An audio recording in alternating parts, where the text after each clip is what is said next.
Okyalaba okwanjula n'embaga nga kukutuusibwako The City Bridals ku Kamukamu Plaza. Mukwano kuli kayombolango kwe bali kubera ngo cyane muklaba Delta TV tukole tukyagenda maaso ne program yaffe y'okwanjula n'embaga nkugamba nti wabera otusubiddwa ogenda ku Sharita Show wali eri ku YouTube ate era ngo olina kulencha tubeera tuddamu repeat wabulanga mu kaseera kano tugenda kubeera ate nga tugenda ku mbaga y'ababiri omwami n'omukyala bamatovu omwami twamutegedde nnyo nga King Mijo omugagga w'eggwanzu naye gagaba ekitete ekijja ku City Bridals Kamukamu Plaza ku Entebbe Road ate era nekugamba nti enviri ne makeup nkolera ku Sharita Sia Clinic abasomesa abantu enviri nga tutandikira ku mitwalo 10 ate era nenkugamba nti tukola ne kubagole egomesi oyina zijja ku Maria's Bridal fenne simu zaffe kweziri bwoba towulidde ng'okuba essimu ng'omanya ebisingawo bano benkugamba bakyasinze okukola ebintu ebirungi mu service providing engato zijja Wakato Sales Center kakati omukyala Olivia Luganda Black Beauty Bambi omwami we yagambye kakube n'embaga mulundi gumu okitegeera era nga yambadde gown ye nga ya mikono miwanvu ng'emufiitinze ng'anyumye jukira Black Beauty ne kadimpo ng'akalina okitegeera n'omwami we ne bagenda ku Rubaga Cathedral batambulidde mu Range Rover oluvannyuma ne bayita mu Kampala Range Rover X5 ne bayita mu Kampala bannange Kampala yayuumye nga batunuulira abasuubuzi b'e China ne babayira sweet ne bakubira fireworks olaba essanyu lye yalekedde abantu awo oluvannyuma ne bagenda ate ku Pearl of Africa Hotel ne baba ng'ate beekubisizaayo ebifaananyi laba yabadde awo reception bagitutte munyonyo mu indoor wedding kwegamba wonna gye baakoledde wabadde wa mulembe awo ne bakyusa engoye ne baleeta abayimbi bwe kyatuse ku luyimba lwatu kiggale oluyimba olusinga okolera omugole omwami wandabidde naye mu byonna tebeerabidde kwebaza Mukama Katonda ekkula ly'embaga lye yabatuusaako omwami yakikoze ng'ayita mu kayimba kankutuuseko omukolo gwabwe tugeraageranye okwanjula n'embaga biro byasinze okunyumira nze byonna byanyumidde kankutuuseko embaga y'omwami n'omukyala bamatovu teva ku Delta TV tukole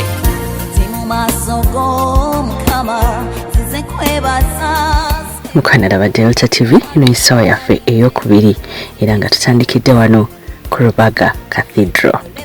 bw'olaba ekifaananyi kya Bikira Maria omanya nti akwaniriza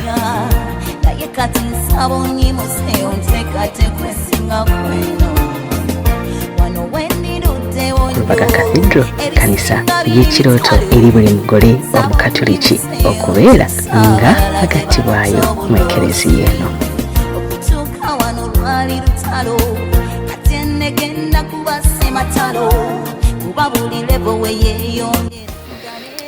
bwe batyo wabeerawo kye bayita ark abagole babeera balina okuyita era nga munnange obeera olina okusasula decoration fee bw'obanga oyagala kyaki ebeekutimbira anti service ebeera ya njawulo eno service yakugatta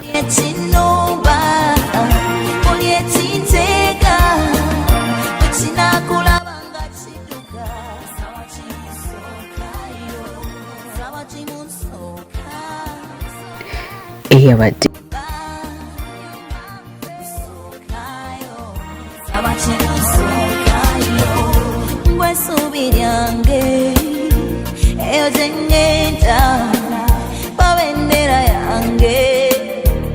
Mukama yamba ngampita mbiwonko ngampita mbisalu mumakwa mangi mponyo bulumi bwonna ekiro matumbi munzikiza nnyingi lungamye ebigere byange omulisizo nkume Katonda w'amaanyi ow'ekitiibwa nsaba mu lugendo lwange luno yatwaliddwa mu ekereziya katolika era ng'omusika wa taata we ye yamututte n'amutwalira ddala wali awali omwami we King Mijo eyabadde amulindiridde mu ssanyu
munnaddiini Wayran Katende eyabadde main celebrant era nga omukolo gw'okugatta ababiri bano ye yagukuliddemu. Ono nno tamala gagatta bantu, kiba kitegeeza ba King Mijo ne mukyala wa Olivia b'amaanyi.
mu bannaffe abakatoliki batandika na kubuulira era nga basooka ne basoma ekitambiro ky'emmisa oluvannyuma ne babuulira nga ne vaasi zonna ze basoma ziba zikwatagana ku bufumbo. Essomo erisooka lyetusoma mu kitabo kya Tobbi, lyetusoma mu kitabo kya Tobbi olubiri olw'omusanvu akanyiri k'omwenda kya paka k'ekkumi n'ak'ekkumi n'emu kya paka k'ekkumi n'omusanvu yennyini abakadde ababenyemaze. Mu nnaku ezo Lwagweri n'ayaniriza abagenyi b'ebisanyu bingi ne basituka ne banaaba mu ngalo ne batuula ku mmeeza okulya. Awo Tobiya n'agamba Abafayiro nti, wattu Azali, bw'osaba kati Lwagweri amumanyi Saala mukazi yewaguli ekigambo ekyo kimugudde mu mutwe ye bwe kugamba omuvubuka nti weerinde embeereyo era nywa tiwemanyira bisiiranyo kawungeezi kano.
Bwe bamaliriza nga bagatta ababiri bano.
kulaganya okubeerako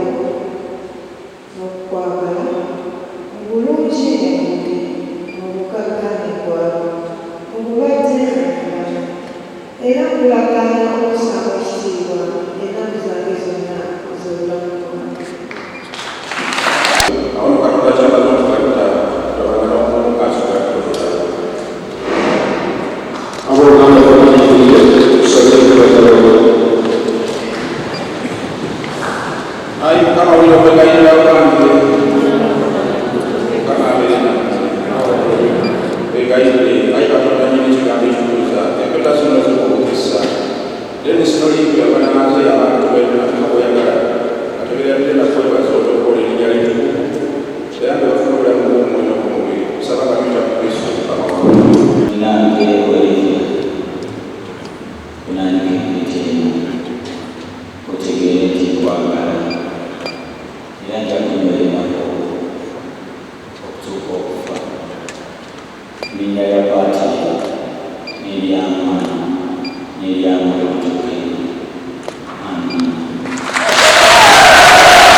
Abagole be babeera bakuliddemu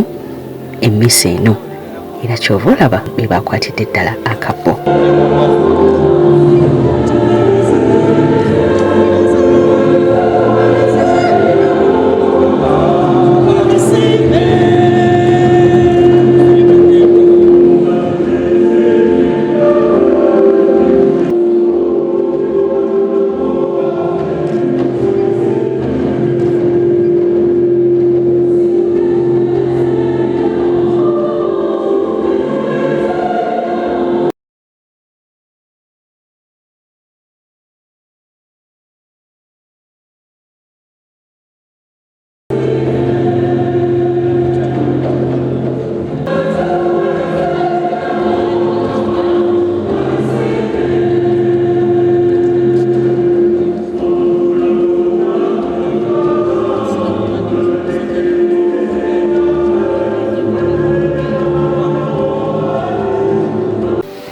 Bamaliriza n'abagole bennyini nabo bawaayo ebirabo bino baba babiwa eri Mukama Katonda okumwebaza olw'ekkula ly'obufumbo lyabeera abatuusizaako.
njagala okukulaga nti matron ye yabadde sister wa Olivia wabula olw'okuba nti matron tannaba kufumbirwa babadde ne matron ali legally married wa Metron omufumbo mu bufumbo obutukuvu nga mu kaseera kano ye mukyala Florence Naziwa nga ye yatadde omukono ku certificate.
Okyalaba okwanjula n'embaga nga kukutuusibwako The City Bridals ku Kamukamu Plaza.